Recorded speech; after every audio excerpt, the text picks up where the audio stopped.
vivons jour pour jour. Alléluia. Et en tant qu'enfants de Dieu, nous devons comprendre aussi que nous avons aussi un environnement spirituel. Et l'environnement spirituel va un peu plus loin que l'environnement physique. Alléluia. L'environnement physique est constitué de tout ce que nous pouvons voir. Nous pouvons comprendre que ça, c'est un panier, n'est-ce pas? Et le panier sert à telle ou telle autre chose. Mais lorsque nous sommes dans un environnement spirituel, l'environnement spirituel peut ou ne pas nous donner directement la définition de ce que nous voyons. Quelqu'un a déjà vu une vision parmi nous ici? Quelqu'un a déjà eu une vision? Vous avez déjà vu une vision? Vous êtes là, vous voyez quelque chose comme les gens par exemple qui nous disent je suis en train de voir.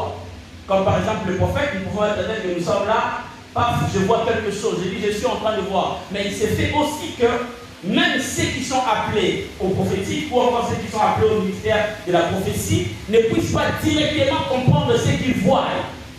Et vous allez même comprendre que parmi les 5 ministères, le ministère où il y a plus de tâtonnements, c'est le ministère prophétique. Donc, c'est un ministère dans lequel on vit dans un environnement assez spirituel et finalement, dans cet environnement-là, on ne peut pas facilement comprendre les choses. Amen.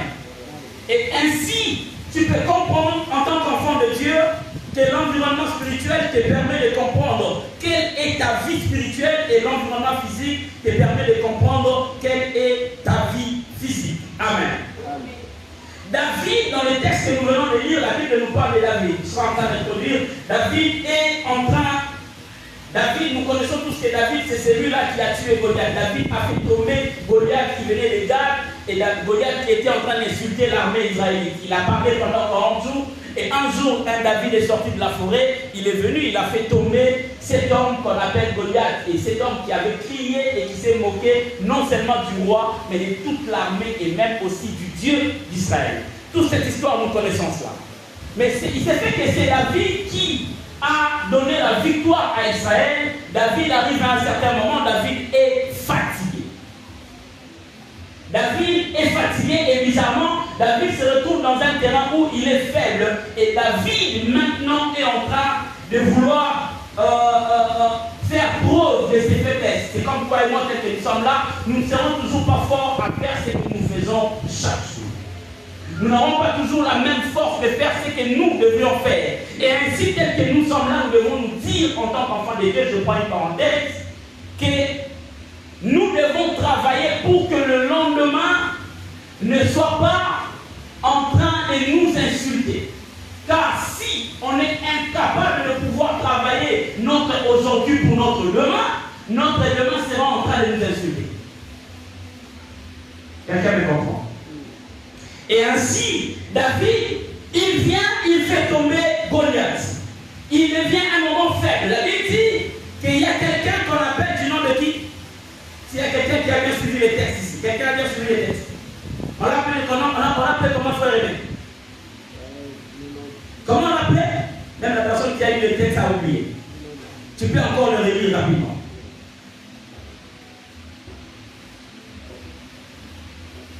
Rapidement.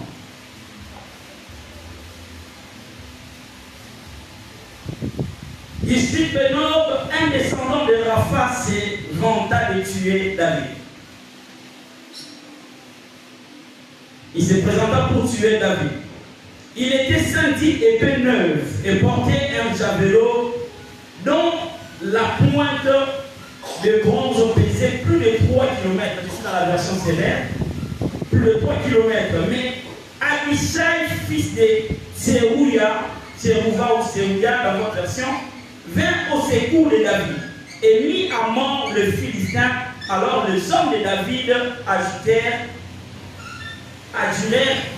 le roi de ne plus venir avec eux au combat pour ne pas risquer de mettre les guides d'Israël en péril. Alléluia. Regardez mes frères et sœurs. Dans la vie sur la terre, lorsque on a bien bâti son environnement, on est en train de promouvoir son avenir. Lorsqu'on a bien bâti son environnement, on est en train de promouvoir son lendemain. Et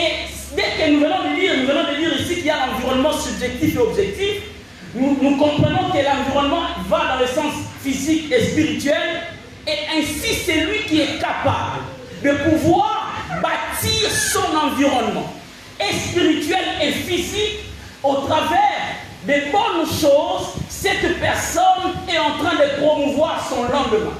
Regardez, vous voulez voir que lorsqu'un père met au monde son enfant, une mère donne naissance à son enfant, l'intention de cette personne, elle se dit que le jour où moi je ne serai pas en mesure de faire telle ou telle autre chose, mon enfant fera quoi? M'aidera.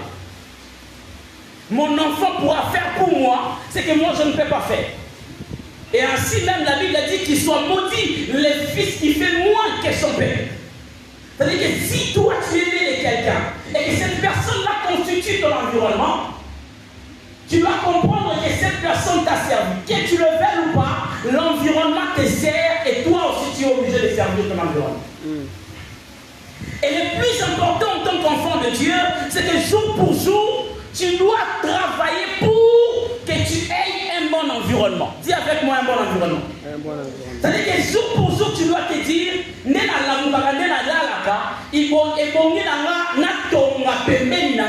environnement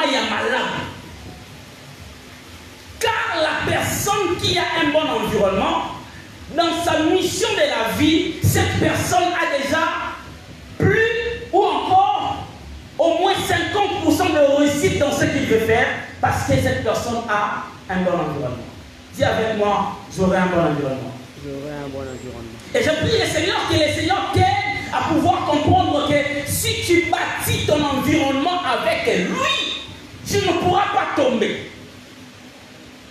Et ainsi, si tu ne comprends pas que tu dois bâtir ton environnement avec le Seigneur, tu ne pourras pas aussi tenir le plus longtemps possible, ni encore arriver à achever ta mission tout en étant sur la terre. Mes frères et sœurs, il est important qu'en tant qu'enfant de Dieu, que tu sois capable de vérifier. Tu commences à échouer quand tu ne tiens pas compte de ton environnement. L'échec commence lorsque l'environnement n'est pas compatible à ce que toi tu dois faire.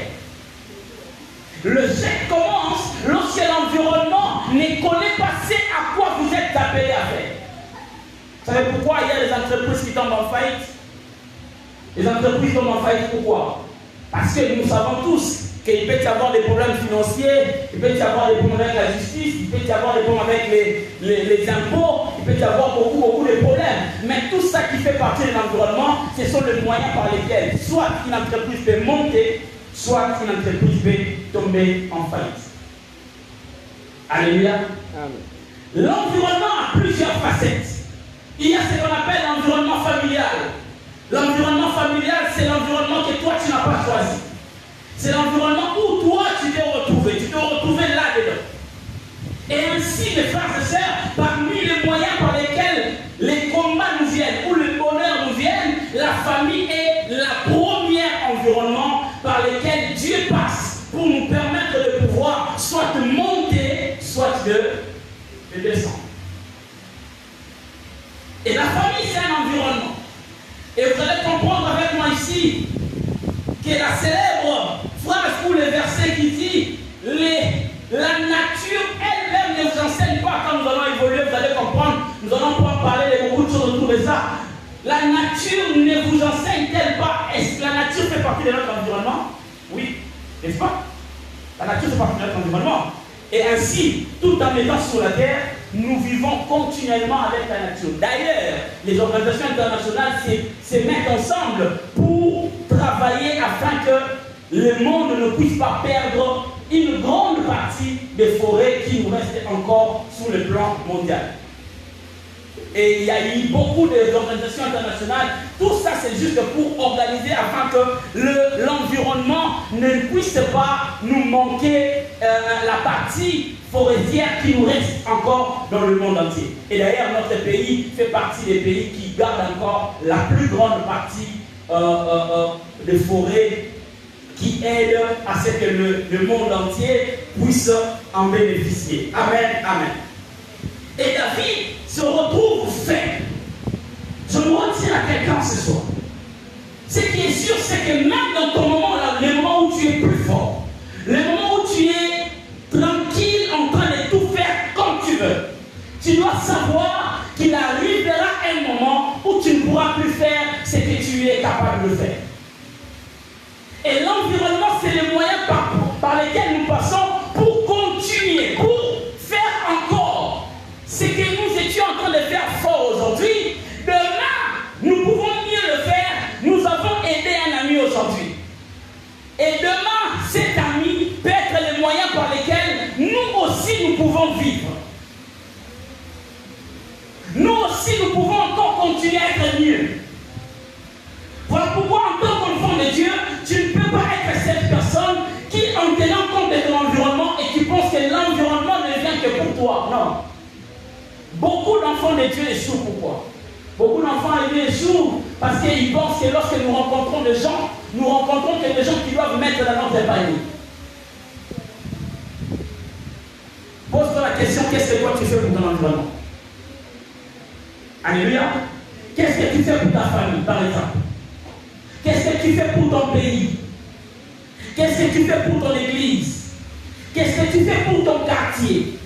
Il y a même des gens qui habitent dans un quartier, ils n'ont jamais prié pour leur quartier. Et tu es tellement égoïste au point que même ton propre quartier, tu ne peux pas les citer dans la prière. Même, il y a même des gens qui vont même plus loin au point que même la propre famille, ils ne citent pas. Je prie le Seigneur que tu ne sois pas ce genre de gens. Car l'environnement sur lequel tu travailles, travaillera aussi pour toi demain.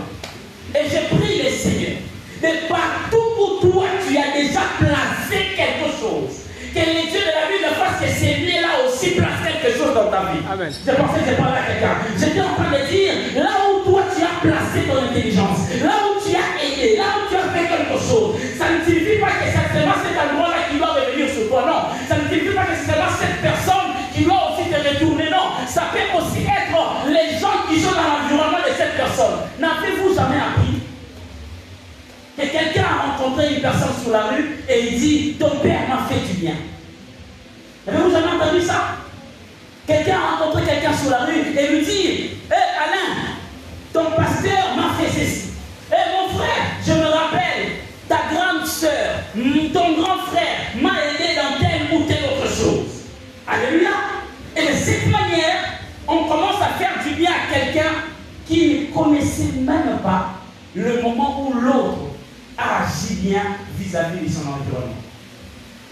Et ainsi, les dieux de la Bible aiment qu'on soit des gens qui acceptons de lui avoir comme notre premier environnement. Notre premier environnement. David est le prototype de ce que nous sommes en train de dire ce soir. David a commencé à faire confiance en Dieu. Il a dit à Dieu, il a dit à tout le monde, au roi, que moi, ton serviteur, lorsque j'étais de l'autre côté, Dieu m'a donné la victoire là-bas.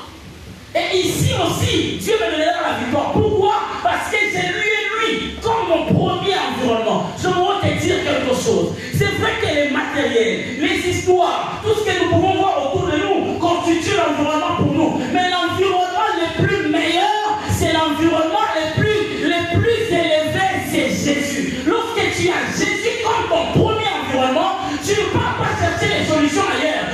Tu commences d'abord par chercher les solutions chez lui. Lorsque tu as Jésus comme ton premier environnement, tu ne vas pas chercher ailleurs tes solutions. Non, tu viens d'abord vers lui car lui est plus proche. Jésus est l'amour sur ton voisin. En d'autres termes, lorsqu'on dit sur ton voisin, c'est-à-dire l'amour le plus proche. L'amour le plus proche. Qu'est-ce que nous n'avons pas vu sur cette terre? Qu'est-ce que nous n'avons pas vu? Nous avons presque tout vu. Et les choses anciennes se répètent encore. Mes frères et sœurs, nous sommes aujourd'hui dans une génération où les gens se disent, ça m'a fait rire aujourd'hui. Permettez-moi que je vous dise ça. Ça m'a fait rire aujourd'hui de voir tout un groupe de gens. Ils se réunissent, ils disent qu'ils ont fait un clip, un parti pour les TikTokers. Et ils vont commencer à avoir des réunions. J'ai commencé à dire. Une application étrangère. écoutez un peu. C'est-à-dire une application étrangère. Et vous, dans votre pays,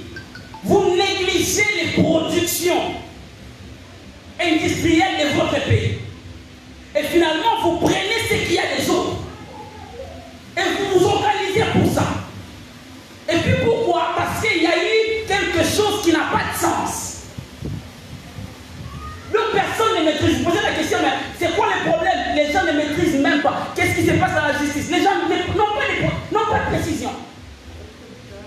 Écoute-moi, plus tu t'attaches à l'environnement des gens qui ne réfléchissent pas, plus aussi toi, tu deviens aussi comme eux. L'environnement est le seul moyen par lequel nous sommes influencés. Ouais. Dis-moi qui tu fréquentes, je te dirai.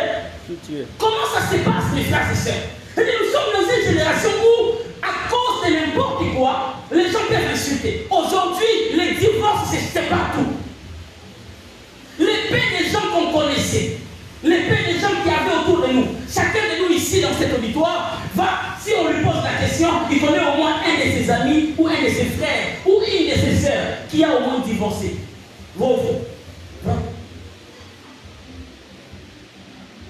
Et finalement, les gens préfèrent ces genres d'environnement. Tout en venant à l'église, ils viennent à l'église, mais ils préfèrent ces genres d'environnement. Je prie le Seigneur que toi tu ne sois pas dans ces genres d'environnement, que tu ne sois pas emporté. La Bible dit dans Romains chapitre 12, verset 2, que nous ne puissions pas nous conformer au siècle. Il y a des gens même qui sont à l'église, ils sont fixés. Il y a des gens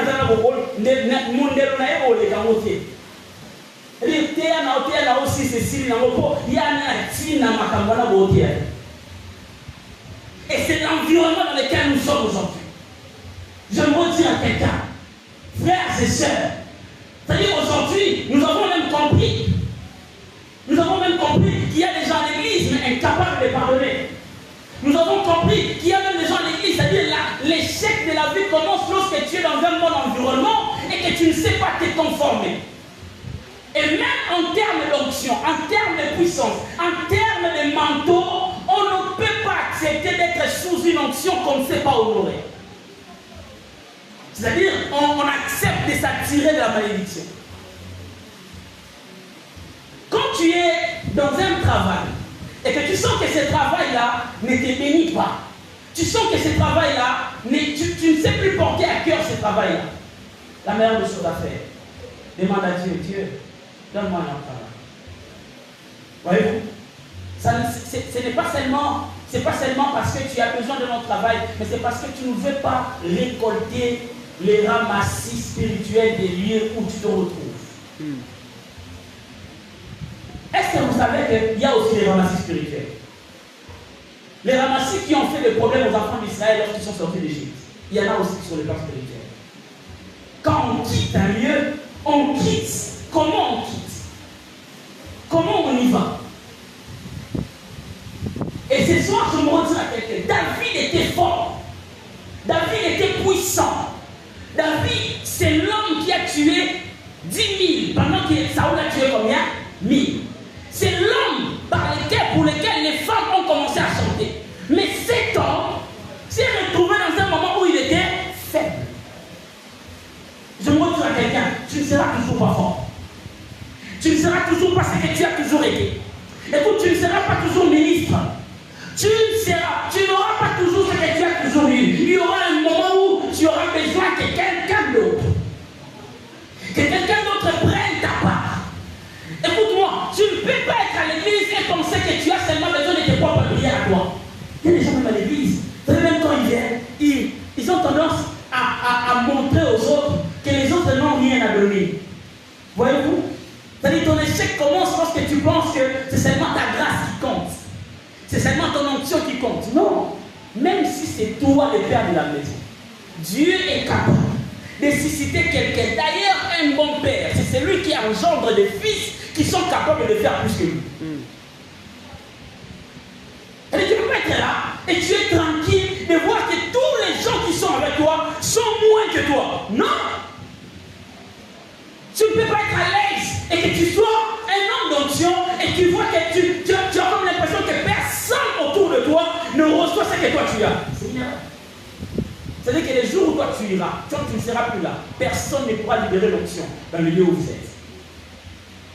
Voyez-vous? C'est l'environnement dans lequel nous sommes aujourd'hui. Et finalement, les gens sont là. On peut les suivre, mon bébé. Tout qui est des côtés, tout le monde, c'est comme si nous sommes dans un pays où les réseaux sociaux commencent à nous gêner. Vous imaginez un peu? Non. Ce n'est pas les réseaux sociaux qui gèrent. Les réseaux sociaux n'ont pas été conçus pour que les gens en fassent leur vie. C'était conçu pour que les gens partagent. Parce que quelque chose peut se passer qu'on ne sait pas comment faire, on peut le partager à des milliers de personnes et ça peut directement arriver à la justice. Par exemple, pour ceux qui connaissent les cheminements, les avènements de réseaux sociaux en termes des droits internationaux, ils savent que c'est ça, au fait, l'intention. L'intention, c'est qu'on a pris ça, on a commencé à utiliser ça pour que l'information arrive là où elle doit arriver afin que justice soit faite. Et quelqu'un peut être en train de jouer, quelqu'un peut être en train de s'aventurer sur les réseaux sociaux, et finalement, il y a quelqu'un d'autre à côté qui ne fait que suivre à la lettre. C'est-à-dire, il suit à la lettre tout ce que l'autre est en train de faire. Et c'est ce que lui vient aussi placer dans sa vie. J'ai pris le Seigneur, que tu ne tombes pas sur un mauvais environnement. Car même ton téléphone aussi fait partie de ton environnement. Hein? Ça fait partie de ton environnement, vrai ou faux? Et aujourd'hui, tu as compris même qu'il y a des moments où ton téléphone commence à combattre Dieu. Ton téléphone commence à être un problème pour Dieu. Je prie pour la jeunesse de mon pays, afin que nous ne soyons pas ce genre de gens qui seront fichés sur des histoires qui ne vont nous amener nulle part. Qui nous amèneront nulle part. Où on change même les définitions de bonnes choses. Aujourd'hui, les gens, même moi je vis, aujourd'hui quelqu'un qui est en train de définir les mots les gens, je dis, hey, c'est que les définitions ont changé. Les gens, nous, on n'était pas comme ça. On sait que la définition, ce n'est pas ce qu'on dit ici. Et qu'est-ce qui se passe? Je lève ma main droite et je bénis la vie de quelqu'un. Que le Seigneur te parle de tout mauvais environnement. Amen. Qui peut commencer à retarder ton devenir. Amen. Qui peut commencer à retarder ta croissance spirituelle. Car si tu ne comprends pas qu'il faut que ça soit Jésus qui te dit d'abord la chose qu'il faut afin que tu écoutes les autres. Un bon enfant de Dieu, c'est d'abord commencer à écouter Dieu avant d'écouter les autres. Alléluia. Amen. Commence par écouter Dieu. Car Dieu est celui qui soit plus proche de toi, plus que tout ce qu'il y a sur la terre. Dieu est celui qui a écouté la Bible dit, il a quitté les ciels, il est venu sur la terre, il est mort sur la croix et il a décidé d'habiter avec nous. C'est-à-dire en nous ici, il y a Dieu, nous habitons avec lui. Et ainsi, les frères et sœurs, quel est l'environnement le plus proche? C'est l'hôpital? C'est la famille? Hein? Vous comprenez un peu ça? Entre maman. Alléluia. Amen. Et c'est comme ça que ça se passe, mes frères et sœurs. Nous avons intérêt, en tant qu'enfants de Dieu, de comprendre que Jésus est attaché à nous. Et il fallait que David comprenne ces choses. Celui qui a Jésus comme son premier environnement ne manquera pas d'environnement, car Jésus est celui qui gère nos environnements. Je vais le dire bien. Celui qui a Jésus comme son premier environnement ne manquera pas dans son environnement des gens qui peuvent les sauver les jours de sa mort. David était déjà faible, mais la Bible dit à Isaïe s'est levé. Je prie le Seigneur que tu aies autour de toi une génération, un environnement des hommes Abishai. Que ce soit des Abishai autour de toi. Lorsque toi tu n'auras rien vu dans les rêves, que quelqu'un rêve à ta place et qu'il se réveille le matin, qu'il t'appelle au téléphone. Alors, maman dit, j'ai vu telle chose. Est-ce que tu peux faire attention à ça? Que le Seigneur élève les gens comme ça, afin que par toi, les autres aussi, que Dieu fasse de toi la vie de la vie de quelqu'un, afin que lorsqu'on voudra les mettre à terre, que ce soit toi qui vois, on a vu, l'environnement peut t'aider à voir ce que toi tu ne sais pas voir. Voilà pourquoi il faut bien choisir ton environnement. Choisis bien ton environnement. Car si tu choisis mal, les jours de ta faiblesse, personne ne pourra t'aider. Le jour où tu manqueras, personne ne t'aidera. Regardez, il était fort, il faisait tomber les gens, il abattait Goliath, mais c'est arrivé le jour où on allait l'abattre lui. Qui allait le sauver? Regardez, vous allez voir, des fois les gens qui partagent aux autres leur peu qu'ils ont, ça arrive que lorsqu'ils manquent, personne ne va leur aider. Voyez-vous? Vous allez voir que les gens qui aident, regardez même à l'école, quand on est à l'école, il y a des gens qui faisaient des exercices, mais si ces jours-là, cette personne qui fait rapidement des exercices manque à bien comprendre comment faire l'exercice, tout le monde commence à se regarder. On sait tous les réponses de Tarabou. Ce qu'on est dans ce qu'on est là, nous tous, nous savons cette idée-là. Et finalement, ça va arriver ici. Ah, parce que nous n'avons pas de personnes à Abishai autour de nous. Les gens qui peuvent voir et regarder comme ça et comprendre qu'ici, là, il risque de tomber. Il risque de tomber. Est-ce que Dieu ne peut pas faire de toi un Abishai pour quelqu'un? Que Dieu te donne un homme Abishai. Que Dieu te donne une femme Abishai. Que Dieu te donne un ami Abishai. Que Dieu te donne un collègue de travail Abishai. Afin que lorsque toi tu ne sauras pas, on est en train de faire la liste des congés techniques, mais c'est lui qui vient de dire écoute, appelle. Appelle parce que on risque de faire la liste et que toi, tu sois aussi écarté. Mes frères et sœurs, c'est ça la vie sur la terre. Et ainsi, si toi, tout en étant en Jésus, tu ne comprends pas qu'il y a l'ordre sur le plan de l'environnement, tu vas échouer. Tu vas échouer. Et ainsi, vous allez voir comme quelqu'un qui était, regardez même dans nos familles, quelqu'un qui était haut, c'est lui qui distribuait, qui aidait les autres, qui donnait, qui faisait ceci, qui faisait cela. Le jour où cette personne-là, mais, vous avez déjà vu, dans certaines familles, le jour où le père n'est plus. Hein? Catastrophe, écoute. Catastrophe, écoute. Un moment de ma vie, je me suis dit, je dois comprendre si je peux subsister sans tenir compte des personnes. Ça m'est arrivé. C'est-à-dire où tu te dis, tu te réveilles le matin, tu manges, tu bois, tu as ton transport, tu peux faire quelque chose, tu peux prendre en charge ta femme, tes enfants, quand tu arrives à ce niveau-là. Hein? Maintenant, en ce moment-là, comprends que tu ne pourras plus dépendre de gens. Tu peux maintenant commencer à construire ton environnement. J'ai pris le Seigneur que par toi, que d'autres générations sortent et qu'ils soient capables de pouvoir aider les autres. L'environnement qui ne t'aide pas, car l'environnement est le moyen par lequel nous prolongeons notre vie. Un pasteur qui n'a pas pris soin d'avoir un bon environnement autour de lui. Vous savez pourquoi beaucoup de pasteurs, quand ils arrivent à un niveau et qu'ils sont fatigués, ils ne peuvent plus toucher les micros comme ça pour prêcher. Il n'y a plus personne qui les fréquente. Vous savez pourquoi? Pendant que lui était fort, il faisait quoi? Qu'est-ce qu'il faisait pendant qu'il était fort? Est-ce qu'il a placé quelque chose dans quelqu'un? Est-ce qu'il a aidé quelqu'un à devenir grand quelque part? Non. Ce que tu fais aujourd'hui avec ton environnement peut être ce que tu récolteras demain aussi avec l'environnement qu'il y aura autour de toi. Parce que c'est comme ça que ça se passe. Ça ne fait que se renouveler. Dis à ton voisin, ça va bien en bas. Et ça voisin, et ça voisin, bébé, voisin, ça va bien en bas. Alléluia. Et ça va bien en bas.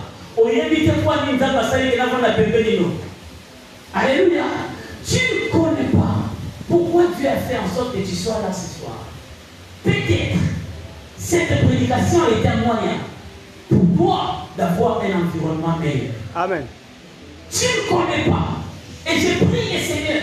Car si David pouvait se fatiguer, au point que quelqu'un vienne vouloir le tuer et que quelqu'un d'autre se révèle pour tuer cette personne qui voulait mettre fin à David. Et j'aime la suite. La Bible dit, David, on lui a dit par ces soldats, on lui a dit, écoute, David, toi tu ne vas plus aller comme nous. Vous comprenez un peu? 1. David a échappé à la mort, n'est-ce pas? 2. On dit à David, toi ne pars plus. Vous savez pourquoi? Parce que toi, tu es le moyen par lequel on a découvert que le Dieu d'Israël existe. Tu es le moyen par lequel on a compris que Dieu existait. Tu es le moyen par lequel on a compris que le Dieu des armées était le Dieu de notre armée. Et finalement, tu avais fait tomber Goliath. David a fait des choses pour tout un peuple. Alléluia. Sois cette personne qui, quand on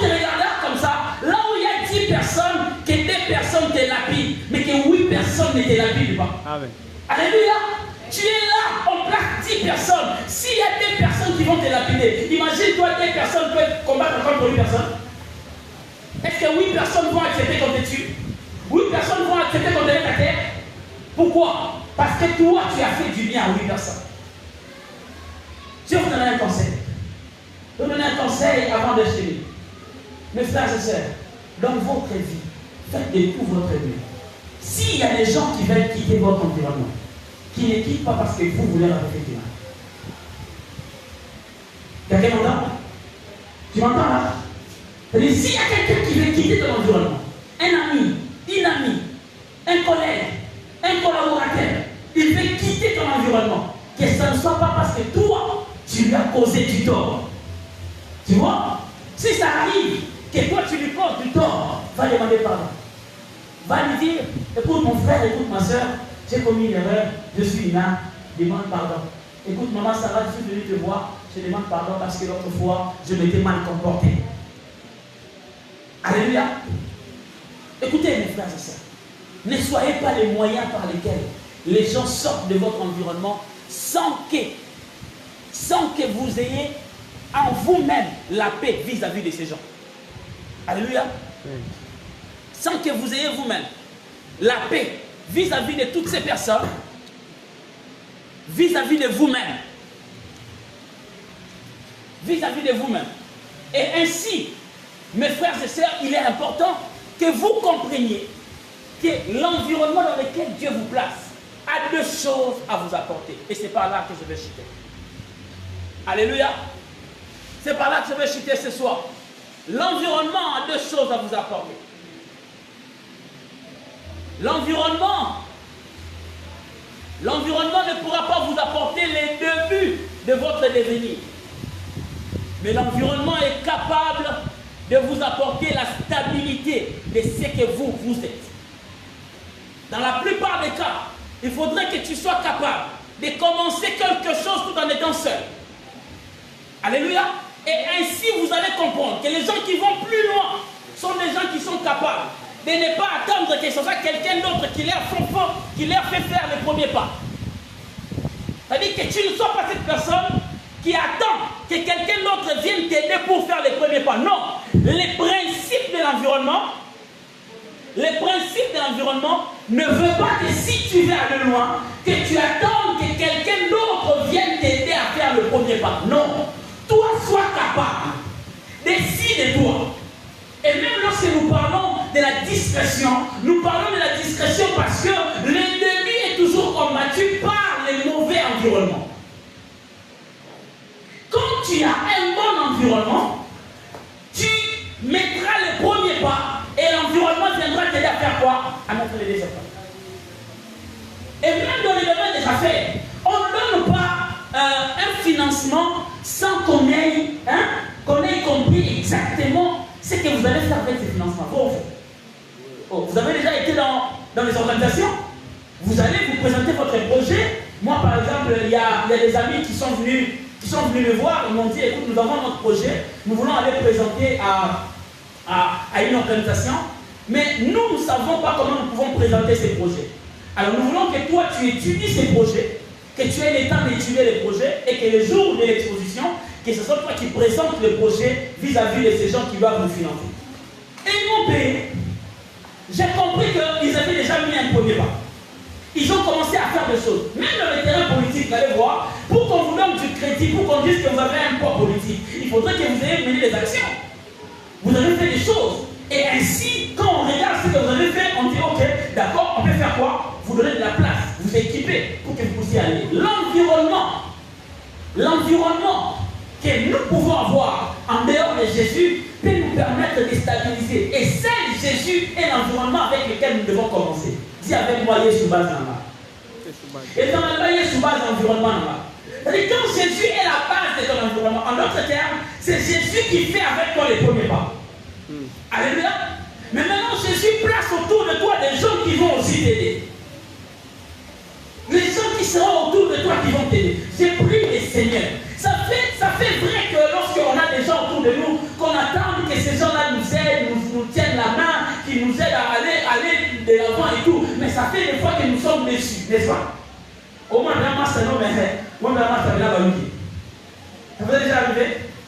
Bon, nous qui sommes dans les ministères, on connaît de quoi on parle. C'est-à-dire, tu peux te réveiller un matin. Où tu viens dans un culte et on est à 5. Alors que le premier culte, on était à autant. Tu vois? Finalement, c'est toi qui dois. Si tu n'es pas fort, mentalement et psychologiquement, tu vas aussi te fatiguer. Faux. Tu vas te dire non. Il y a quelqu'un qui va poser la question, il dit, ah, homme de Dieu, vous prêchez des choses comme ça. Même quand il y a des personnes, moi je dis, oh, pour être un vrai prédicateur, il ne faut pas dépendre des nombres de gens. C'est pas ça qui compte. Tu peux avoir en face de toi 3000 personnes, mais la personne qui doit écouter les messages que Dieu t'avait donnés ces jours-là n'est pas là. Vous comprenez? C'est-à-dire que Dieu organise des fois des choses comme ça. Ça peut faire que pendant que... C'est pourquoi moi, dans ma façon de voir les choses, je n'admets vraiment pas les gens qui aiment trop les matus. Hein? Qui aiment trop les matus, non. Parce que généralement, les hommes n'ont que quelque chose qui peut te permettre d'être un peu stable. Mais les hommes ne peuvent pas te donner ce qui va te faire commencer quelque chose. Les débuts, on les commence avec Dieu. Je voudrais dire à quelqu'un, ne commence pas avec un environnement sans que Dieu ait intervenu avant. Ne commence pas une relation sans que Dieu t'ait donné les signes, les confirmations. Les gens ne tiennent pas parce qu'ils veulent. Non, les gens tiennent parce qu'ils ont quelque chose qu'ils ont reçu qui leur oblige de tenir. Vous n'avez jamais compris. Il y a des fois des gens autour de nous. Vous posez la question, n'étiez beau, ça n'est plus bien. N'est-ce pas le cas? Alors, pas dans ce. Au début, bon, n'étiez beau. Ça n'est plus bien. Écoutez, mes frères et sœurs, les gens ne nous suivent pas et tous pour la même raison. Il y a quelqu'un d'autre qui te suit parce que tu es intelligent. Tu vois? Juste ça. Il ne s'occupe pas du fait que tu sois bien, que tu sois beau, que tu sois belle. Et t'as dit, pourquoi vous avez les Hazanal? Il y a quelqu'un d'autre qui te suit juste parce que peut-être tu as les savoir-vivre. Tu sais bien vivre avec les gens. Hein, ou bien tu sais mettre à terre certaines choses. Tu sais, moi, je suis moi, ça va enseigner au macabre. Vous sommes au professeur par rapport.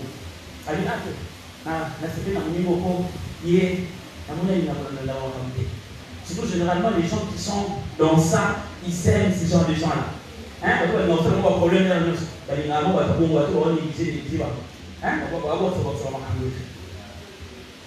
Et ainsi, si tu te retrouves dans un environnement où il y a des gens capables de t'aider à aller quelque part, frère,